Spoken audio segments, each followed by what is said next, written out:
everybody. You're all looking at me wondering what I'm talking about. Welcome to the second annual Deloitte Case Challenge. We used to do the Case Challenge a couple years back, and we decided to bring it back last year. Had a really successful experience both with our side as well as the students, and I think I see a repeat from last year, so we won't hold it against you. But he had that much fun that he came back, so that's a really good thing. Just wanted to thank you for your participation. It's certainly, I know Career Services has done a really good job in conveying that this is certainly a time commitment, but we hope that it's one that you find rewarding and most of all fun. We want this to be a really fun experience, a really good learning experience, and then just getting to know your classmates a little bit better and working in teams. So I hope you have as much fun as we do, and with that, we'll get started. All right. So my name is Laura Stanford. I'm a senior manager in our strategy and operations group in the federal practice in DC. So just want to tell you a little bit about the agenda for today. For the next half hour, we're going to go over the case schedule. We're going to give an overview of the case. We're going to talk about what each of your teams are going to be responsible for, as well as let you know what teams you have been assigned to. So these are all kind of randomly assigned teams. We'd like to introduce you to all of us, the judging panel, as well as the individuals that will be role-playing as part of the case challenge, and then just answer any questions that you have. So starting with the judges, John isn't here. You'll meet him tomorrow. He's a he's a principal out of our federal practice in DC, and he is a Syracuse grad, but not a Maxwell grad, but we won't hold him against that. I'll hold that against him. John, I'll let you introduce yourself. Hello again. I was here a few weeks ago. Right? I'm John Ramfield. I work in our state practice. I've been 14 years. I'm a former JD MPA from Syracuse. And you know a bit about my background. My focus is state government and higher education. So I am a 2003 Maxwell grad. My focus is in the federal space for financial clients, mostly CFO offices, and I've worked across all different organizations within the federal government, Department of Defense, as well as civilian agencies and Homeland Security. Click. This is not. Uh-oh.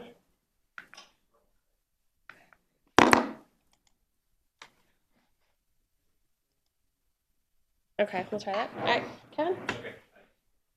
So I'm Kevin Arndt. I graduated Maxwell in 2012, so I've been with Deloitte for a year. I'm a consultant in strategy and operations practice, and I've worked mostly with healthcare clients. For the last year, I worked with the Office of the National Coordinator for Health IT.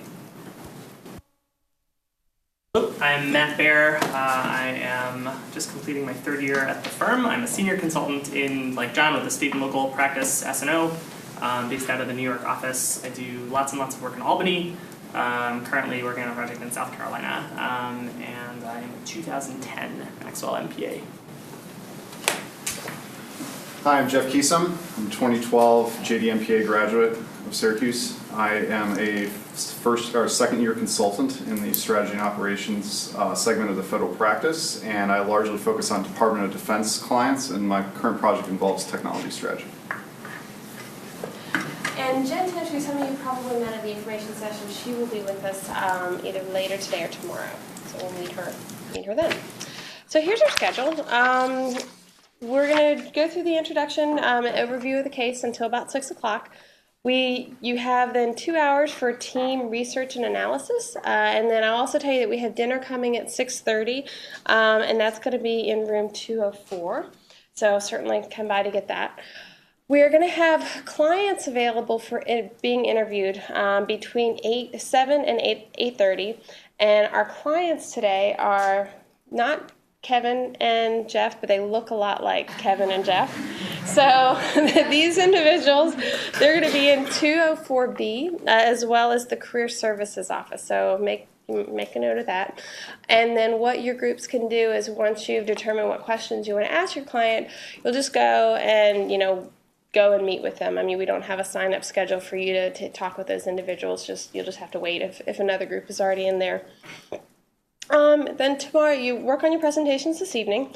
Presentations are due by 9 o'clock in the morning on either a CD or a flash drive, and you hand those over to Melissa. We're also going to have breakfast up in 204 from 8 to 9, so certainly come by to get that. Then we'll have presentations from 9 to 10:40, and we'll distribute the schedule at some point later on today or tomorrow. You'll find out kind of exactly when you're going to be presenting. And then 11:15, we will announce the finalists. The judges will go back and deliberate.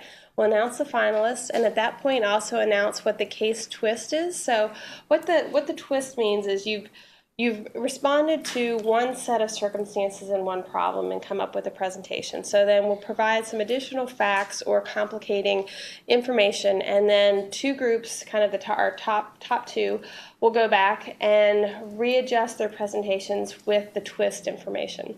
So those final two will then come back and present the twist presentations between 2:15 and 3:30, and the presentations are only about 15 minutes, so you don't worry, you're not having like a 45-minute presentation in there. I encourage everyone to come back to view the presentations. What we found in years past is it's really, really valuable to see how your classmates were thinking about the problem, and you're going to learn a lot just from seeing what they did. And that's just some of the feedback that we've gotten from people who have done the case challenge in the past. So please do come back from that, because I think you'll get a lot out of it. And then judges will go back and deliberate, and then we'll announce the winners. And then following announcing the winners, we're going to have a reception. So we'll have some. I don't know if we have alcohol or not. No alcohol. So we'll just have some appetizers and drinks for you guys, and an opportunity to talk with the judges. We'll all be here, so we're happy to talk to you about the case. We're happy to talk to you about Deloitte, consulting, life after Maxwell, whatever would be helpful to you. So please take advantage of that. We're real excited to be here with you guys over the next day. Really goes by fast. So please do take advantage of that. So with that, I'm going to turn it over to John, who will go through the details of the case. Oh no, I'm not. I've got one more slide. My bad. All right, one more. So I have one more background slide. Man, I'm eating up my time. Goodness. So the background of this case. I think you guys are going to like this.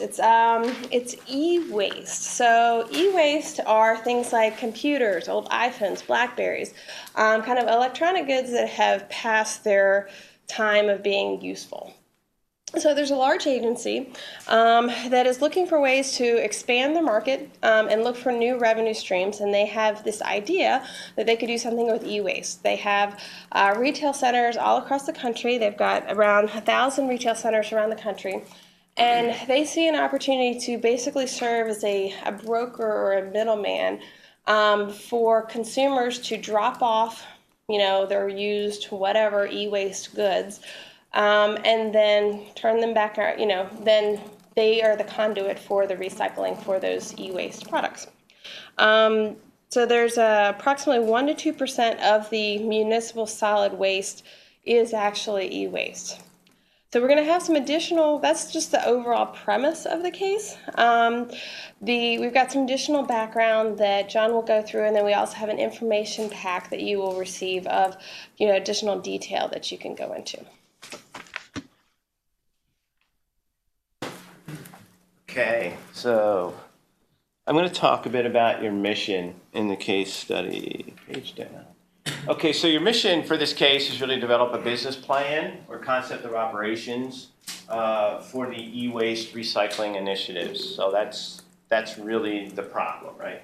So within your solution to the problem, looking for a few key things. It's not limited to these items, but these are the must-haves. We're looking for you to size the market. Let us know particularly what you see the market size as being. Looking for revenue projections as well. So make some revenue projections. And we're looking for a high-level operating model or business model. So we want to understand how this program is going to work and the various components within the organization that you're going to need to leverage to implement the program. I'm going to jump to the bottom, and while you're developing your solution, we'd like you also identify any challenges or risks to implementing the solution. So we clearly want it grounded in reality, and the client really is interested in knowing what are the challenges and risks in implementing this, and what are the critical success factors, and also any assumptions that you've made, because more than likely you will be making some assumptions while you're doing your market sizing and revenue projections. So make sure you're really clear in those assumptions along the way. A few important client notes. One, the client is in a bit of financial distress, so they have limited funding for this startup. So you won't have an infinite budget for your plan. Currently, vendors are footing the bill to ship e-waste from their customers, to the facilities, recycling facilities now. And the client has really narrowed the scope of this initial implementation, really interested in just recycling the computers and mobile devices. So that kind of helps you scope the exercise a bit. And as Laura mentioned, there are additional reading materials I think that will provide some background on this case. So moving forward, just sort of the rules of the road for the next 24 hours or so. One, are there no correct or incorrect solutions? So be aware that you're not being judged against a solution. So the judges are going to judge you on a number of things. I think these are really important to keep in mind. We're really looking for the soundness of your reasoning and your analysis. So we're going to understand throughout your presentation, how you came to the conclusions. So think about how you're going to weave that in your presentation, because the client wants to know how you're going to get there, right? Creativity and innovation, obviously very important to any client. So this client too wants to see an innovative solution. We're going to look at the quality of the presentation overall, to include the PowerPoint deck, the storyboard, does it make sense? And responses to the judge's questions. And what I'll say when you're thinking about how you allocate the 20 minutes you have, it's good to allocate about 10 to 12 minutes for your presentation, then 8 to 10 minutes for the Q&A. Because we will time box this, so one of the judges will be keeping time, and they'll let you know when you have 5 minutes left or whatever. But ensure that you leave time for the Q&A at the end, since it's an evaluated part of the exercise. If you spend the entire 20 minutes on your presentation, you can miss that Q&A. While you're doing the presentations, ensure that everybody in your group has a meaningful role in the presentation, because this client is looking to hire your firm, and they're looking to hire the team that is presenting to them tomorrow. So they really need to get to know the team throughout the exercise. As Laura mentioned, the presentations are due at 9 o'clock. However, I will stress, we really don't want you working from 6:30 till 9 a.m. tomorrow. Pick a reasonable time, cut it off, because quite frankly, after a certain point in the evening, the incremental value add to your presentation isn't worth the sleep you're going to lose. So don't stay up all night doing the presentation. You can do that with us when you join the firm. So plenty of time for that in the years ahead. The other thing I'll mention is this is a closed universe case, so it kind of help you not stay up all night. We really don't want you going out doing a whole lot of it, internet research. So keep your research to what's provided to you, make reasonable assumptions, and move forward. Again, you could spend all night researching. We don't want you doing external research. It's really a closed universe question, or closed universe case. Your teams, which we're about to announce, but we'll keep you in suspense for another 30 seconds. A little bit more about how you're going to work tomorrow, though. There are going to be 2 judging panels tomorrow. So the teams are going to present to one of those 2 judging panels in the morning. Those judging panels are going to score your presentation and come to some consensus on which 2 groups move forward to the finals. And then we present that case twist. And when you do, if you're selected for the finals, one of those 2 teams, you're going to present to every judge. So you'll have probably 6 judges judging the final presentation if you get there. In the morning, you're likely to present to about 3 judges. Okay. Any questions about any of the logistics? No? Okay. I can't hold back any longer. Page down.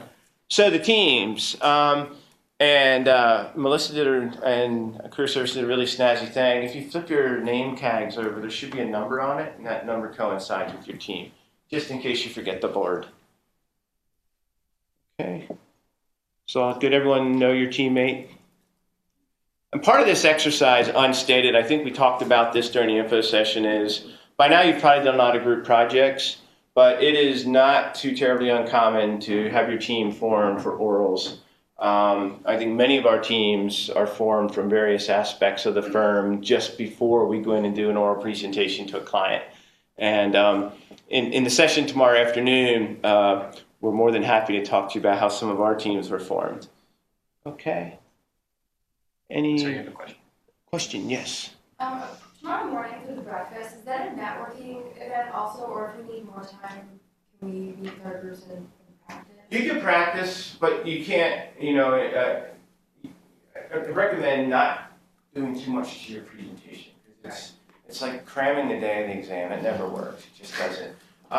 So in the morning, it clearly was a good opportunity to network, good opportunity to get some food before you present. But if you need the time to do a little bit of practice at the end, I'd say practice, but don't tweak anything, because you're going to walk in and it's going to be very hard to adjust to anything you change in the morning. So whatever you go to bed with tonight, I'd say that's what you present in the morning. Okay, It's just the want best to be strategy. clear that you all will be there at the breakfast, it's not just. Oh yeah, we'll be there. We'll be there. Look, we're all well fed. We'll be there. Any other questions about anything in the presentation? Just a real quick note on Jen Tiff. Jen actually lives locally now. She's a JD MPA. Interesting background. She was on federal practice for a number of years. She's currently working with me on a project over in Albany, and relocated to Syracuse, and she's going to be doing state work. So take the opportunity and talk with her. So as you see, like our team has been pulled from Maxwell grads. So we all have varying levels of experience. I think we all do some kind of unique things within the firm, other than Matt and I, who have this focus on Albany recently.